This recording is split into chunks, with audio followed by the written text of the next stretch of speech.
Welcome back for episode 3, everyone. For episodes 3 and 4, we invite you to view them or listen to them in a quieter, uninterrupted space. Because as we get further and further into our Lord's Passion, we may need more time to digest the information or to just simply view and listen. So, again, I am proud to be introducing Miss Miley Pham and Faith Nguyen for episode 3 of our Crucifixion CSI.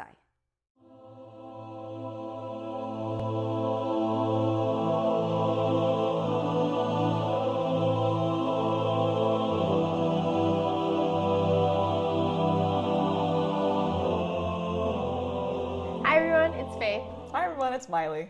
And in today's episode, episode 3, we are going to analyze the events of the road to Calvary. And before we begin, I just want to again state that the information that we are presenting here is based on our own research, and we are by no means experts on this topic. Yeah, so without further ado, let's get into it. So the road to Calvary is quite interesting because it not only contains one sorrowful mystery, but two. So today we're going to be talking about the crowning of the thorns and the carrying of the cross. Okay, so after the scourging, Jesus receives the crown before he takes up the cross. And so let us remember that during this process, Jesus is profusely bleeding still. His wounds are open. He has been extensively tortured for a good period of time, and his flesh has been mangled. And on top of this, Jesus is crowned with thorns. Thorns, the things that hurt and make you bleed. And Miley, can you explain how terrible it is to just receive this crown? So the crown of thorns had thorns that were 1 to 2 inches deep, and a wooden stick was used to beat it onto a person's head. So with enough force, this is clearly enough to pierce onto the outer skull. Yeah, and so to kind of give a little perspective, I have a little display here. So for a little bit of context on why we have this crown of thorns is we wanted to give the youth something that they can visualize and kind of feel in a sense.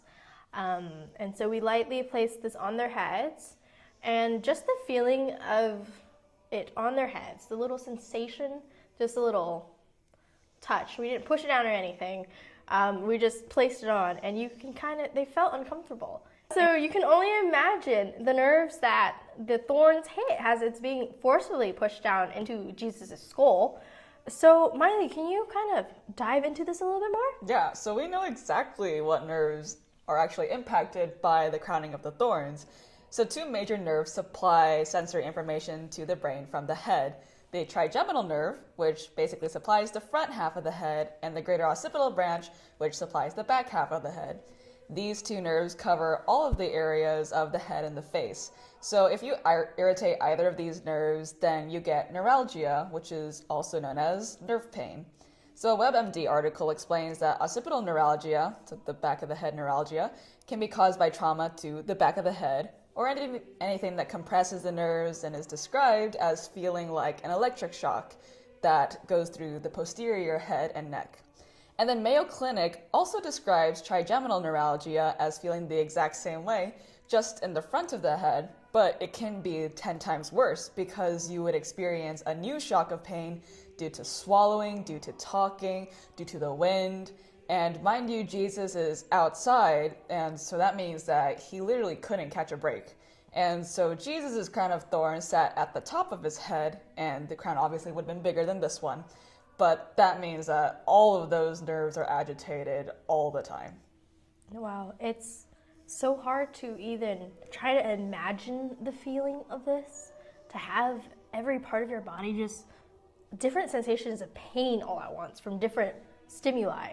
Yeah, from different angles. From different angles. You have your head with the crown of thorns, you have your arms, your torso, your back, your front, your legs, everything.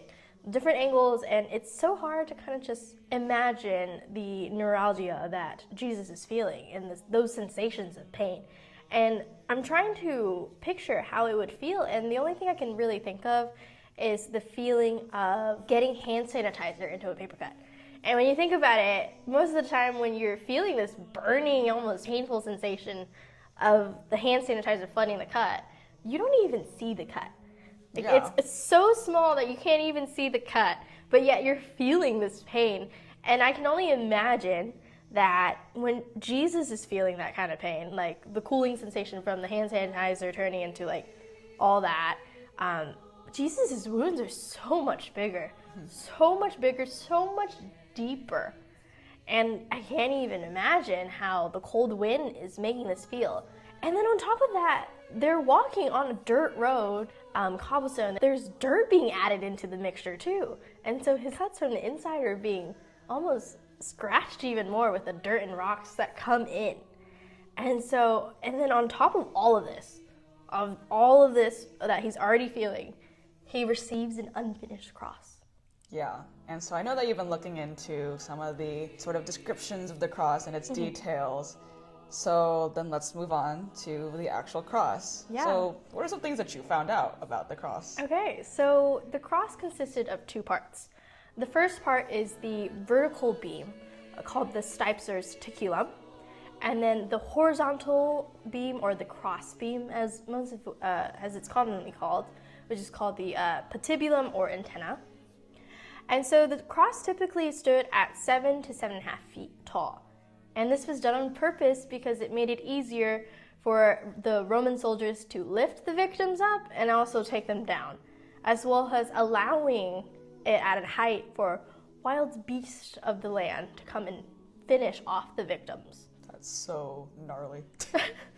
Yeah, very gruesome. And so also the crucifixion team, this is their job.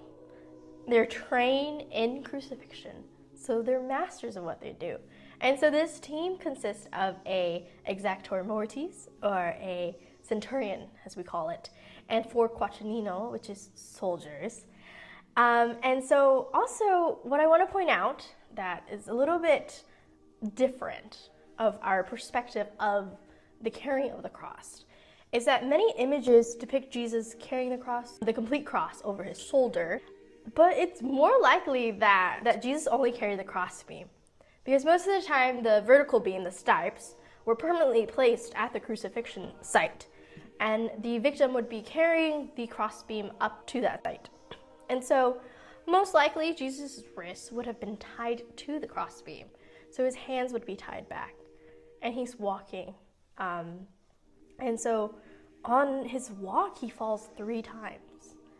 And you can just imagine, with his hands tied back like that, the fall that he had felt, that everything just fell. It's hard for him to get back up. He couldn't brace for the fall. And so, but he still got back up, which is amazing. Like, he made the choice to get back up. At any moment during this whole process, he could have stopped and just be like, I'm done. Like, let me go home to heaven and all that. Right. But he still kept going, and he got back up those 3 times without anything to push him back up but his legs. And maybe it's the support of the soldiers trying to make sure that he gets up so that he keeps going, but it's still it's so hard to understand. And it makes me think, like, if that was me or if that was you, would you have been able to get back up? Like, personally, I would stay down. I don't think I would have, after everything that he's gone through since the garden and having it all compound at this point in time, I would personally stay down. But, on top of that, like, the weight of the cross that Jesus carried was approximately 125 to 150 pounds. And, that's a lot of pounds to try to understand. But, we are both women. The sort of average approximate weight for women is, especially in sort of our area, is around 125 to 150 pounds. So you can imagine, especially with this configuration that Jesus is connected to this crossbeam with, can you imagine carrying the weight of a person the entire distance that Jesus carried that crossbeam with all the conditions that he has? Like, and not to mention, as you mentioned, the crossbeam is unfinished. That means there's splinters on the crossbeam. How many of you have tried just to hold an unfinished piece of wood and you get this little splinter in your finger? To me, I already start like, that's it, that's the end of my day. I need to get this thing out because that's already just way too annoying. But now he's carrying this, and not to mention, you talked about him being scourged. He's got injuries internally, externally, and now the unfinished cross on top of that, digging further deeper into his wounds. So, and not to mention, there's just so many injuries and conditions that his body is going through right now. And still, he needed to drag this cross a half mile to Calvary Hill. But the Romans were so afraid of him dying to the point where they enlisted the aid of Simon the Cyrene. That's how bad this was. And it just shows how intense it was, to where his physical body was teetering on the line between life and death, but his mission doesn't permit him to stop until he decides to lay down his life by his own accord. Yeah, and it's amazing that he did that. Like, he's still conscious.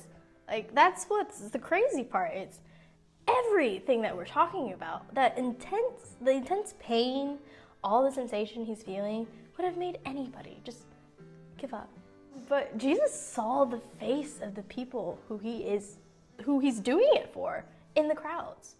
Not just the people there at the moment. He saw us. He saw those who persecuted him. He saw future generations to come, the worst and the good.